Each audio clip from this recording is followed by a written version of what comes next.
అందరికీ జై భీమ్. హిస్టరీలో చాలామంది లీడర్స్ ఉంటారు, కానీ కొన్ని పేర్లు మాత్రమే హిస్టరీని మార్చేస్తాయి. అలాంటి ఒక లెజెండరీ పర్సనాలిటీ అయిన డాక్టర్ బిఆర్ అంబేద్కర్ జయంతి సందర్భంగా ముందుగా అందరికీ హ్యాపీ అంబేద్కర్ జయంతి. జనరల్గా బాబాసాహెబ్ మీటింగ్స్ జరుగుతున్నప్పుడు మనం చెప్పే నినాదం సాధిద్దాం, అంబేద్కర్ ఆశయాలు సాధిద్దాం అని అంటుంటాం.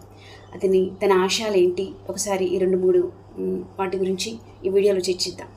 దాంట్లో ముఖ్యంగా చదువుకి చాలా ఇంపార్టెన్స్ ఇచ్చారు.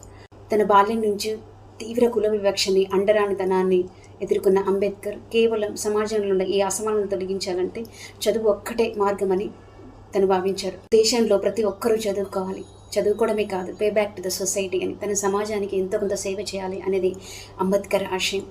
ఒకప్పుడు అంటే చదువులేదు, కానీ ఇప్పుడు అందరికీ చదువుకునే హక్కు మన రాజ్యాంగం ఇచ్చింది. సమాజంలో జరిగే అన్యాయాన్ని ఎదుర్కోవాలంటే మినిమం మనకుండే హక్కుల గురించి, ఆ హక్కులు నెరవేరమన్నప్పుడు దానికుండే చట్టాల గురించి మనకి తెలిసి ఉండాలి. ఎవరైతే నువ్వు ఇంతే, మీ బ్రతుకులు ఇంతే అని మిమ్మల్ని బానిసలుగా చూస్తారో అలాంటి వాళ్ళకి ఆత్మవిశ్వాసంతో, హార్డ్ వర్క్తో మన సక్సెస్ని సమాధానంగా చూపించాలి. అలాంటి వాళ్ళకి ఈ సొసైటీలో గుర్తింపు, గౌరవం ఉంటాయని గుర్తుపెట్టుకోవాలి. ఇది కూడా కేవలం ఒక చదువు ద్వారానే సాధ్యమవుతుందని అంబేద్కర్ నమ్మారు. నెక్స్ట్ వన్ ఇంపార్టెంట్ థింగ్ ఏంటంటే మూఢనమ్మకాలు లేని సమాజాన్ని నిర్మించడం.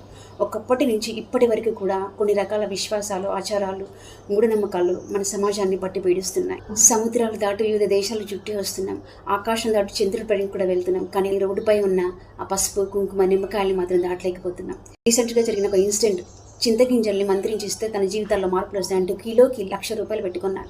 అలాగే తేనె కేజీకి 10 లక్షలు పెట్టుకున్నారు. కాబట్టి ఇప్పటికైనా మన మైండ్ సెట్ని చేంజ్ చేసుకొని కొంచెం సైంటిఫిక్ నాలెడ్జ్ని డెవలప్ చేసుకొని మన స్కిల్స్ని, మన టాలెంట్ని సమాజానికి ఉపయోగపడేలా తయారవ్వాలి. నెక్స్ట్ వన్ ఏంటంటే మద్యపానం.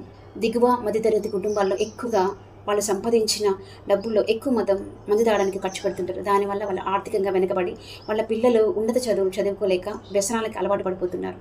విద్య, ఆరోగ్యం, ఆత్మగౌరవం ఇవన్నీ మద్యపానం వల్ల తగ్గిపోతాయని అంబేద్కర్ గమనించారు. రాజ్యాంగంలో ఆర్టికల్ 47 ద్వారా ప్రభుత్వం ప్రజల ఆరోగ్యాన్ని దృష్టిలో పెట్టుకొని మత్తు పదార్థాలను తగ్గించే దిశగా ఆలోచించాలని స్పష్టంగా రాసింది. అలాగే ప్రజలు ఆర్థికంగా, రాజకీయంగా బలపడిందే సమాజంలో సమగ్రమైన పరిష్కారం దొరకదని అంబేద్కర్ భావించారు. కాబట్టి నిమ్న వర్గాల నుంచి కూడా రాజకీయాల్లోకి రావాలి. అలాగే ఎంప్లాయ్మెంట్ కూడా ఉండాలి. దానివల్లనే సమాజంలో అసమానతల్ని తగ్గించవచ్చు. లాస్ట్ బట్ నాట్ లీస్ట్, ఎవరైతే వాళ్ళ స్ట్రగుల్స్ని ఎక్స్క్యూజ్గా చూపించి ఎడ్యుకేషన్ని నెగ్లెక్ట్ చేస్తారో వాళ్ళ జీవితంలో ఎప్పటికీ మార్పులు రావు. మీ పరిస్థితులు మీ జీవితాన్ని మార్చలేవు, కానీ మీరు తీసుకునే నిర్ణయాల వల్లే మీ జీవితంలో మార్పు వస్తుంది. మీకంటూ సొసైటీలో మంచి గుర్తింపు, గౌరవం రావంటే కేవలం చదువు ఒక్కటి మాత్రమే మార్పు.